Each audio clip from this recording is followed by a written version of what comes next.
I remember growing up, we lived in California for a few years as a child, and I was young. I think that was late 70s, early 80s. Melissa was born when we lived in California, but one of the amazing things about it, other than the fact that Monday Night Football started at 6 o'clock, which was always so strange to me to have football on so early because of the time change, was the church that we attended had a very unique practice.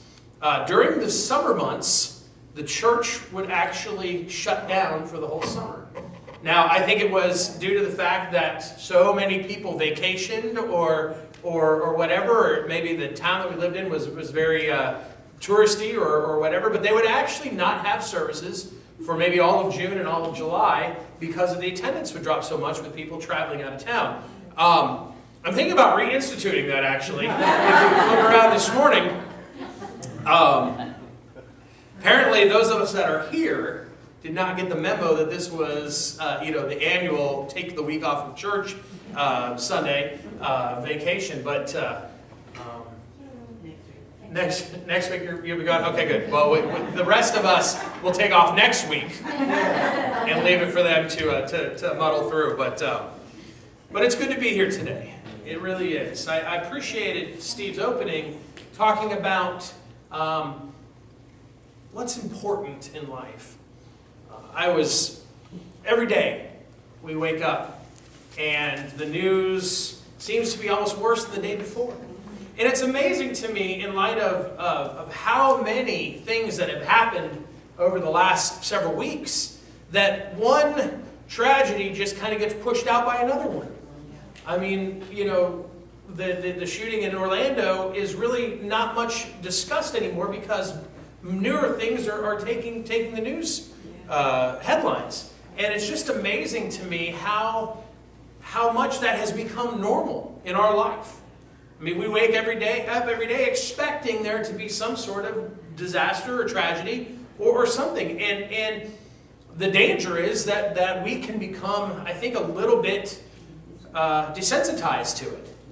At least this was in the other part of the world. There's no chance I know anybody there, or it almost becomes like a movie, or it's just very surreal. And what a shame that is, that we live in a world where the expectation is for bad stuff to happen. But it can be very distracting. It can be very disheartening, and it can be very unnerving. And it causes our attention to be focused on the things that are bad versus the things that are good. And that's just, unfortunately, the way of life that we experience and that we know. And Steve talking this morning about what is important. Why are we here? Why do we spend an hour, 2 hours, 3 hours, depending on how long-winded the preacher gets, here together? What's important in life? I want you to hold that thought this morning as we progress about what is important in your life. Once upon a time, many years ago, there lived a king who had a beautiful daughter. The princess had many offers of marriage, but she couldn't make up her mind. She was a romantic girl. She wanted a man who would love her more than anything else. Finally, she devised a way to test the love of her suitors. An announcement was made and sent through the kingdom that on a certain day there would be a race. And the winner of the race would get to marry the princess. The race was open to every man in the kingdom, regardless of his position. All that was required was the man had to love the princess more than he loved anything else. On the chosen day, men rich and poor gathered at the starting line. Each man was told that the princess waited at the finish line, and whoever reached her first could take her as his bride. But just before the race began, the king had made an announcement. Not wanting any man to run in vain, the king had liberally scattered some of his finest treasures amongst the course. There were necklaces and pendants and jewel-encrusted cups and swords and knives, and each runner was welcome to take as much as he liked. And then the race began. One by one, the runners, princes and paupers alike, turned aside to fill their pockets and carry off what treasures he could. Blinded by the immediate promise of wealth, they forgot that the princess and all their professions of love for her. All except one. He pressed on, ignoring what to him were trinkets. when compared to the incomparable beauty of the princess. Finally, crossing the finish line as the winner, he was the only one that made it. Only one victorious. Why? It's because he kept his eye on the prize. He wasn't distracted by all the pretty, glittering things that sparkle on the side of the road. Keeping our eye on the prize. It's easier said than done, isn't it? We live in a world full of distractions, as I mentioned. Every day there seems to be something that is threatening to call us away, to make what is truly important seem like it should be put on the back burner in life. Hopes, dreams often fall victim to wants and needs. But that's the real world. That's where we are. We all understand very well the immediate will often override the future. Time is of the essence, and unfortunately that leaves very little of that precious commodity of time for spending it on anything else. And before we know it, we've settled perhaps for something less important. Now, that's not to say that one path is better than another. Each one of us has been given or has chosen a career or a family or specific gifts or all of the above. And all those things are equally rewarding and equally important. But see, what I'm driving at this morning is it's not the path that we find ourselves on in life, but rather the destination to which that path leads. If we're on a path for a career, and the focus is career, then that will be the destination. If we're on a path for family, and the focus is on family, and neither of those things are bad paths, and certainly bad focuses, but it's all within context. See, the goal, or the prize, the point of life, is what Christians we ought to be about. You know, I love what Paul writes to the church in Philippi in Philippians 3:14. What does he say? He says, with my eyes fixed on the goal, I push on to secure the prize of God's heavenward call in Jesus Christ. Paul says, I fixed my eyes on the goal and the prize, which is the call of God's heaven. Jesus Christ, the call that Jesus has that has called us all to. Now, it doesn't matter which path we take. It doesn't matter where our careers lead us. The goal is not the money or the prestige or the position. Our goal is the call of God in our life, regardless of where we find ourselves. See, what he's saying is the goal in life ought to be on God and what he's called us to do and called us to be. All within the confines of where and how he's called us to do it in. You know, one of my favorite movies from the 80s is still probably one, at least in the top 10. I have several 80s movies that I love. But one of my favorites is Billy Crystal's movie, City Slickers. I'm sure you guys have all seen it. You know, I might give you a few spoilers, but it's been like 20 years, so it's okay. City Slickers. Billy Crystal plays a guy named Mitch, right? And Mitch is approaching his 40th birthday. He feels like life is slipping away. And he has no peace. He has a beautiful family. He's got a wonderful home. He's actually got a really good job. He works for a radio station selling advertising or airtime. But he feels like his life is meaningless. He actually comes to the conclusion that what he sells is air. Basically, he says, I sell nothing. I sell air. And it's really frustrating to him. And he just is going through this midlife crisis. And he's really at a loss of peace in his life. And there's a great scene, if you remember the movie, where he's giving a speech at his son's school. It's a career day. And he's talking about his job, and all the kids are really into this guy that goes before him that's this construction worker that's really passionate about his job. And then Billy Crystal gets up and basically comes to this realization in the midst of his son's perhaps third or fourth grade class that he sells nothing. He sells air. And he has this complete total breakdown in the middle of this classroom about the futility of life. And how fast time flies by. I can't do it justice, so let's just watch Mitch explain.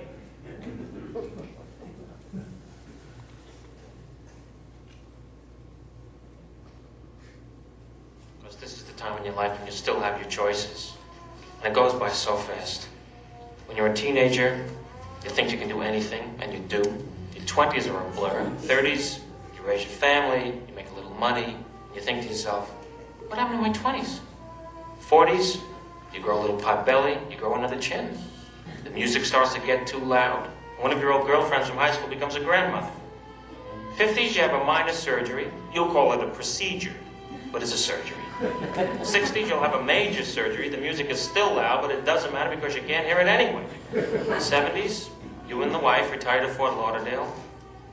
Start eating dinner at 2 o'clock in the afternoon, lunch around 10, breakfast the night before. Spend most of your time wandering around malls looking for the ultimate soft yogurt and muttering, how come the kids don't call? How come the kids don't call? In the 80s, you'll have a major stroke.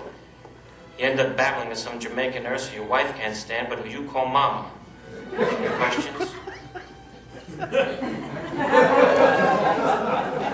Some Jamaican nurse that your wife can't stand, but you call mama. You know the story. Mitch and some friends decide to carpe diem, right? And go out to the Old West on a cattle run. They realize life is meaningless. We've got to rediscover our purpose. They find themselves on the frontier, out there doing this cattle run. None of them have ever been out of the city. None of them have ever ridden a horse. They're out there trying to experience life, trying to seize the day. And on the frontier, on the plains, they meet a grizzled old cowboy by the name of Curly, played by none other than who? Jack Palance. Great actor. Curly is a tough old guy, and he gets Mitch alone one day. And he's talking to him. And he says, the reason why you're dissatisfied in life is because you haven't discovered for yourself the one thing that is most important. The one thing, he says, unless you discover your purpose, you're going to always be miserable. Discovering our purpose. Man, that seems like a hard question, doesn't it?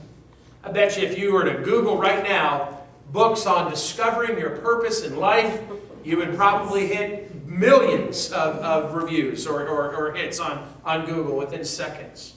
Finding fulfillment, finding our purpose. What is our place in life? Seems impossible in today's day and age. But I have great news for you this morning.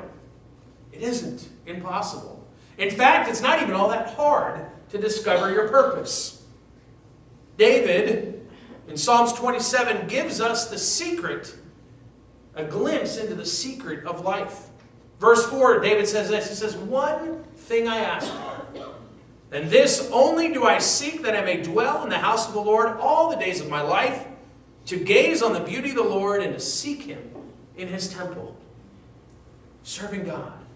Seeking God, enjoying relationship with Jesus Christ. See, this is the one thing.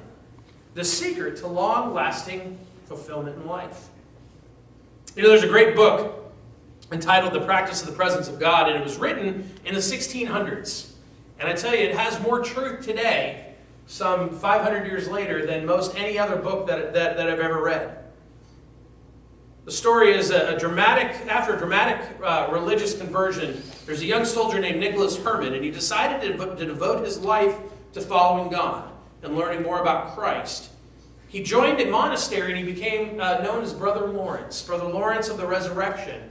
And here, in this monastery, he spends the rest of his life working in the kitchen, repairing his brother's sandals, cooking, cleaning. Very difficult, actually. He was a soldier and had actually suffered a tremendous wound in one of the battles where he was hit with a cannonball, and it had broken both of his legs. And they, of course, you know, in the 1600s, how great was the medical practice then. And he had walked with a terrible limp, and he had terrible pain, and he was assigned to work in the kitchen by hauling these really heavy wine casks and doing these things. It was a real struggle for him. Menial jobs. But he discovered in the midst of this a very profound truth. He discovered about a truth about having a relationship with God. Experiencing His presence, as he says, can and should happen everywhere. He takes the scripture about praying without ceasing, literally, to where it means enjoying God's presence at all times, in all things. Here's a couple things that he wrote. He says, we ought to purpose ourselves to become, in this life, the most perfect worshipers of God we can possibly be, as we hope to be through all eternity. In this life, we can be worshipers, perfect worshipers of God. He says that there is neither art nor science to going to God, but only a heart resolutely determined to apply itself to nothing but him, or for his sake, and to love him only.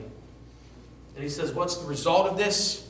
If we spend our energy and our time on the one thing, and our focus on the one thing that is most important, he says, the king, full of mercy and goodness, far from chastising me, embraces me with love, makes me eat at his table, serves me with his own hands, gives me the key of his treasures. He converses and delights himself with me incessantly in 1,000 ways, and treats me in all respects as his favorite. It is thus I consider myself from time to time in his holy presence. He says, when I discovered the secret to loving God, he says, what has happened? God talks to me. He converses with me. He feeds me at his own table. He gives me the keys to his treasures. I mean, what treasures does God have? Can you think about what his storeroom holds? And we have the keys to that. We have access to that. He considers us and treats us as his favorites. Isn't that wonderful? You see, seeking the presence of God in all tasks and in all life gives us just that. See, this is the secret, I believe. Well, what happens when we fall short? Well, we have some good examples of that too. When we fall short of seeking God and seeking the one thing that is most important. I mean, for an answer to that, let's look at Mary and Martha from today's story. Some years ago, the Archbishop of Canterbury was rushing to catch a train in London. In his haste, he accidentally jumped on the wrong passenger car and found himself in a car full of inmates from a mental hospital. They were all dressed in mental hospital clothing. Just as the train pulled out of the station, an orderly came in and began to count the inmates. 1, 2, 3, 4. When he suddenly saw this distinguished-looking gentleman sitting there wearing a business suit and a clerical collar, and he said, "Who are you?" The answer came back. He said, "Well, I'm the Archbishop of Canterbury." And the orderly went, 5, 6, 7. See, the point of the story is it's important to know who we are and who other people are, right? If we know what makes us tick and what makes other people tick, we get along better. If we understand where we're coming from and where other people are coming from, then we relate better to them. There is more compassion, more empathy, more kindness. You know, in recent years, we've heard a lot about personality tests. Anybody ever take a personality test? Employers, counselors, job placement agencies are using them effectively. There's one famous one called the Berkman personality profile. This morning, I want to use it. I want to look at our scripture from the Gospel of Luke about Mary and Martha, and let's try to plug in the personality test, the Berkman personality profile on them. Roger Berkman, Dr. Berkman, was a psychologist in Houston, and he developed a fascinating computer personality profile, which suggests, broadly speaking, that there are basically 4 different personality types. A few of the outlines for us. Let's see if you can identify where you fall in the spectrum. First is the action-oriented doer. This person is action-oriented and strong-willed. The autocratic doer means business, and everybody else better get out of the way. This is the doer. Second, you have the detailed planner. This is the person who plans the work and then works the plan. The detailed planner's personality is precisely what the name implies. One who thinks through in great detail, one who plans ahead, one who wants things done neatly, orderly, and systematically. The detailed planner does things really well, and it does really well as long as no one messes with the plan, right? Those of you that are planners know how frustrating it can be when the doer comes in and tries to override you. Now, there's a third personality, according to Dr. Berkman, and this is basically the enthusiastic salesman. This person has no plan. The enthusiastic salesman is a people person who operates on personality, has a strong ability to wow people and win them over, and to sell them his or her ideas and dreams. And then there's a fourth. It's the artistic, poetic philosopher. This person is more soulful, more tuned into beauty, reverence, and awe. The artistic, poetic philosopher is creative, one who enjoys quiet and pensive moments of solitude, one who can tune into the wonders of the universe, who can experience a sunset or Brahms' melody and feel that in that experience the presence of God is near and breathing. Now, Berkman has discovered and developed a way of clarifying these four personality styles so that you can recognize them more quickly and easily. He says, imagine you have 9 cats in a house, and your task is get the cats out of the house. How would you go about doing this? Well, the action-oriented doer would take charge, run to the house, and say, scat! Yell at the cats, and the cats better get out of the way if they know what's good for them. The detailed planner, what do? They would number the cats 1 through 9 in calligraphy, with neat tags attached to the right side of each cat's collar. Then the detailed planner would make 9 neat holes in the wall and number them 1 through 9, also in calligraphy. Cat 1 must go through hole 1, cat 2 through hole 2, so on and so forth. And if any of the cats go through the wrong hole, then what happens? The whole world is thrown out of whack. Now, the enthusiastic salesperson, what would they do? They would say, no problem, piece of cake, I can handle this. Then they would open all the doors and windows, get some warm milk, cat food, go outside and call the cats, here, kitty, kitty, kitty. And convince the cats that they're a lot better off outside than they are inside the house. Meanwhile, the artistic, poetic philosopher would say, what in the world am I doing worrying about cats? See, the point of Roger Berkman's computer personality profile is obvious. He says, we are all different. And when we recognize, understand, respect, and celebrate our differences, well, then the better we all will get along. See, the idea is deeply rooted within the Bible.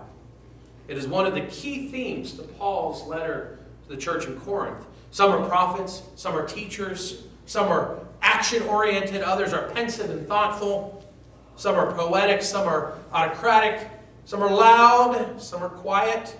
We are different people with different personalities, different styles, and different temperaments. And you know what? It's all okay. Indeed, it's necessary as long as we're loving and tolerant and respectful of each other. So that's the backdrop to the Mary and Martha story. Look at the story again quickly with me.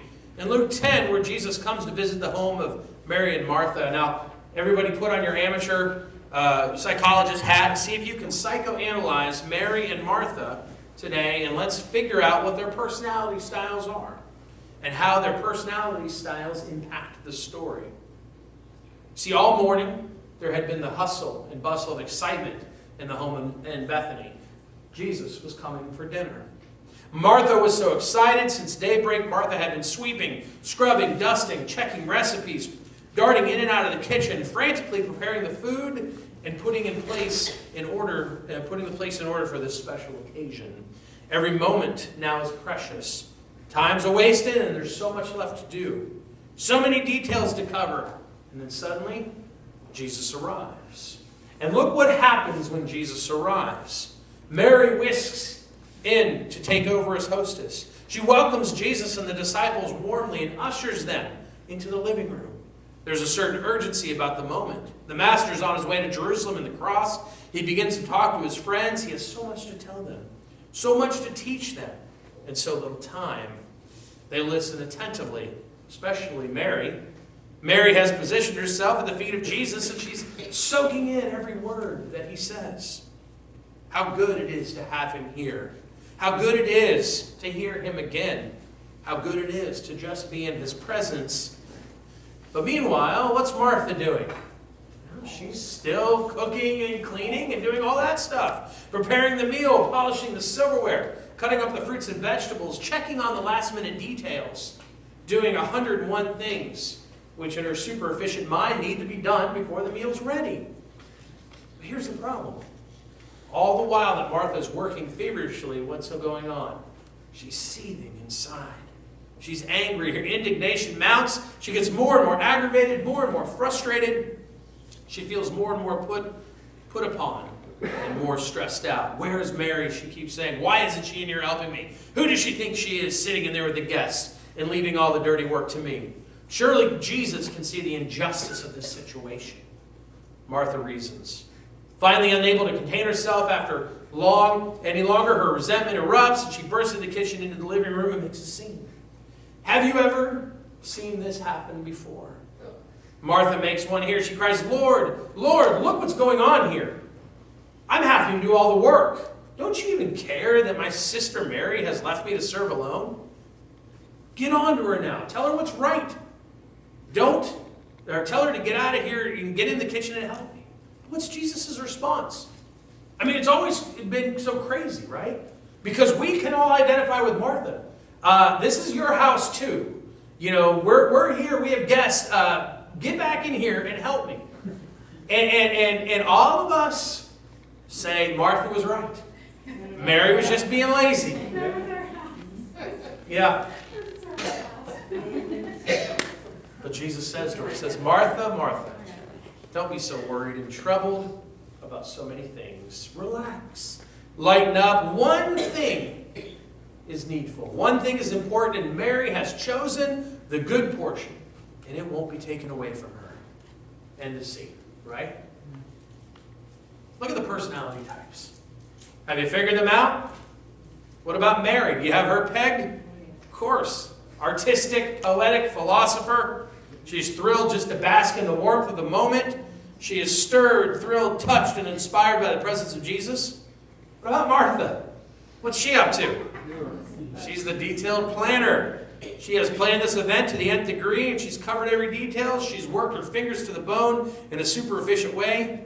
Yet in this story, Jesus rebukes Martha. It's a gentle rebuke, but nonetheless, he did speak the words that compared Martha unfavorably with her less practical sister Mary. And the question that explodes out of the story is why? Why in the world would Martha get blamed for what she did? Now, I don't think for a moment we should discount the fact or imagine that Jesus was unappreciative of Martha's intense desire for a job well done. Martha had a plan and she was going with it. I don't think Jesus, if Jesus was there as a guest and everyone just kind of hung out and no one had food and no one had drinks, what would that have looked like? I'm sure Jesus was incredibly thankful for what Martha was doing. And not for a moment should we think that Jesus likes artistic, poetic philosophers better than detailed planners. We don't think that Jesus preferred Mary doing nothing but just sitting there. You see, if Mary had been seething, if Mary had been frustrated that Martha's doing all this running around, can't she just sit here and relax? I think the stories would have been reversed. I think Jesus would have told Mary, Mary, you worry about so many things. Martha's doing a good thing. Let her alone. You see, Jesus was not concerned at all about what Mary or Martha were doing outwardly, but rather what they were doing inwardly. His concern was for Martha herself. He was concerned about her attitudes. How perceptive is Jesus? How quickly he could size things up. In a moment, with a brief glance, he could penetrate right down into the innermost part of her being. He could see right down to the inner recesses of her soul. Now remember the context of this sermon. Remember what we talked about already. It's remembering the one thing that is most important. Relationship with God. This is not a criticism of Martha. We all need them. Detailed planners. Every church, every business, every family needs a Martha-type personality. We need detailed planners. But when Jesus looked at Martha that day in this emotional scene, he saw some red flags, some warning signals, some danger signs, some destructive attitudes within her that were more harmful to Martha herself than to anyone else. Jesus loved Martha. We know that. They were good friends. He healed her brother, brought him back to life. That day he saw some hurtful attitudes that were working in her like spiritual poison. Petty attitudes which can devastate and destroy the soul. Look at those few of these dangerous attitudes together. Things that we may find in ourselves, or find in someone we know. If we look at what Martha was experiencing. When Jesus looked at Martha that day, he saw a few things within her. He saw some things that had caused her to forget the one important thing in life. Relationship with God. One thing I'm after. One thing I seek. that I can gaze on the beauty of God forever. And I'll bet if we're honest, we can see these very same things within all of us and in ourselves. Let's not even look at all of us. Let's just look at ourselves this morning. Things that will cause us to lose focus on the one thing. First attitude that Jesus saw that day in Martha was resentment. See, Martha was resenting Mary. In my opinion, there is nothing more destructive to our spiritual lives than resentment. It can absolutely ruin your life. And Jesus knew it. It concerned him to see this dangerous attitude of resentment in Martha. You know, in the Greek language, there are two words for anger. There's thumos, which is a kind of quick anger that just springs up quickly, blazes up quickly, and it dies down quickly. Just a kind of a momentary, you get mad about something. I think this is like a road rage type of anger. You're driving and someone cuts you off and all of a sudden you're ready to kill somebody. And then the car speeds away and you can't catch up to glare at him. And then you're like, okay, anger's done. Fast. But then there's also another kind, orge. And this is a seething anger, a brooding anger, an anger that is long-lived. It's the anger of a person who nurses his or her own wrath and keeps it warm. It's an anger that festers and will not die. That is orge. A seething, burning, brooding anger. And that's the kind of anger that resentment is made of. Builds and just keeps going. It's kind of like the coal room in a ship, and it's always, the fire is always burning and it's being fed, and that's what drives that person. Jesus' Sermon on the Mount, he talks repetitively about the dangers of resentment. He says, beware of resentment. Why? It's dangerous. Beware of brooding, seething anger. Beware of resentful gossip. Beware of the contemptuous, resentful tone or attitude. And all of these things are murderous, he says. They're devastating. The first thing we see here in Mary and Martha's story is this. The words to describe Martha. What is she? She says, Jesus says, you're distracted, you're anxious, you're troubled. That's what resentment does to you. It causes you to be distracted. Quick story, and those of you who are not millennials will not appreciate this story. Last week, amongst all the things that have come into this world recently, one of the biggest things right now to take this world by storm is the new Pokemon Go app. I'm sure everybody knows about it. If you don't play it, it's probably not good to start because it's highly addicting and incredibly. And you're starting to see stories of people that are pulling over on the side of the road or walking in front of moving buses and stuff because they're so distracted. The idea is to get you out moving, and the idea was great. Last week driving in, churches, landmarks, and the like are Pokestops. So last week, me and the kids are driving in, and I tell everyone at work I only play the game just to stay ahead of my children and stay, well, at least stay relevant to what's going on in their life. That's not true. I started playing it first and got them into it. But we're driving in last Sunday, and I'm hoping the whole way that the church is a Pokestop. It is. So whoever's been playing here, I can tell that you keep getting Pokeballs and stuff. But I was excited about that. The kids, we're celebrating. I said, yes, the church is a Pokestop. I was very excited.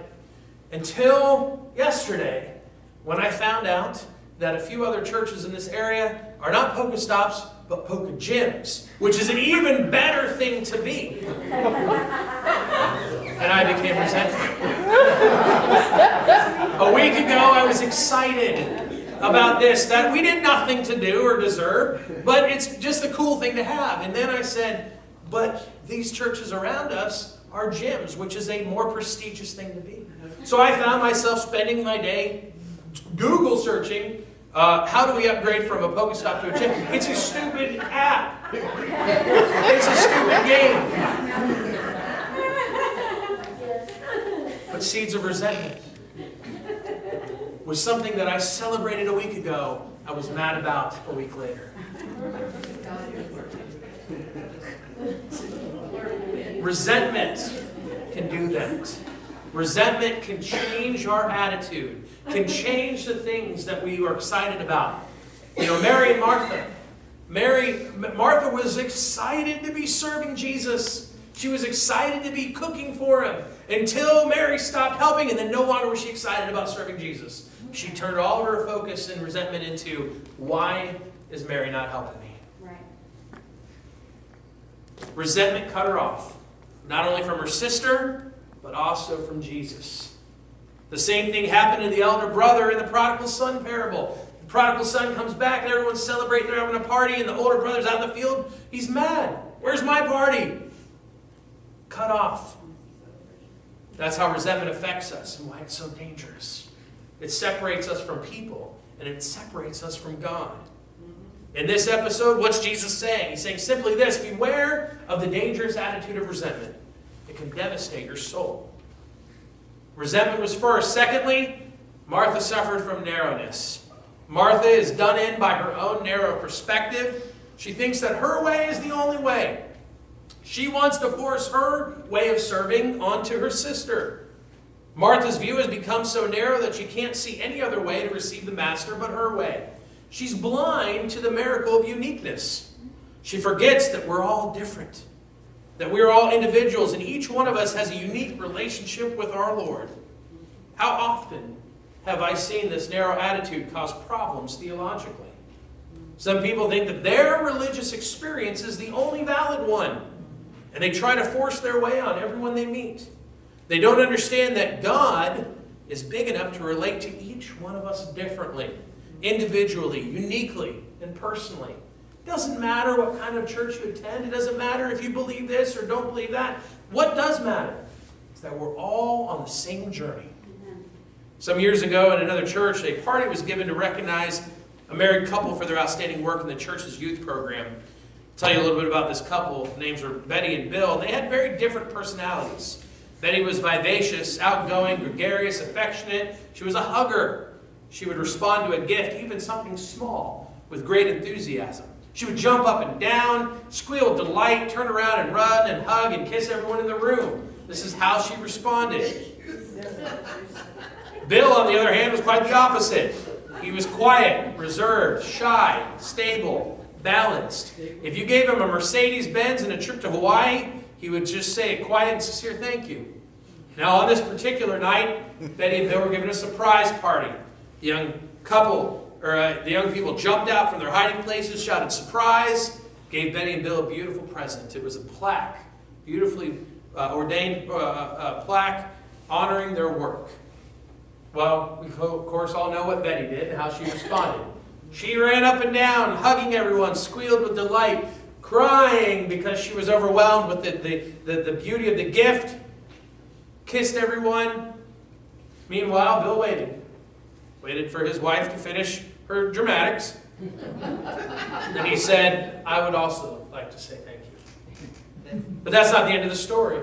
Betty turned on her husband, Bill. She got mad at him, and she made a scene. She said, look at you, Bill. You don't appreciate anything. If you did, you would act like it. And you would act like I do. You see, Bill can't act that way. He just isn't made up that way. He's not wired like his wife was. He can't act like her, can't respond that way. If he did, it would be fake, artificial, and embarrassing. So what do we want to do? We want to say, Betty, leave him alone. Don't force your way on him. Let him handle it his own way. Let him be Bill.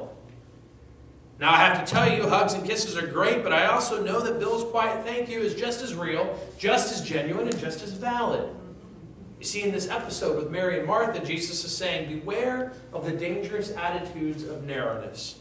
It too can devastate your soul. Martha, your way is great, but it's not the only way to serve me. Thirdly and lastly, there's unkindness. Now, don't miss this. When will we ever learn?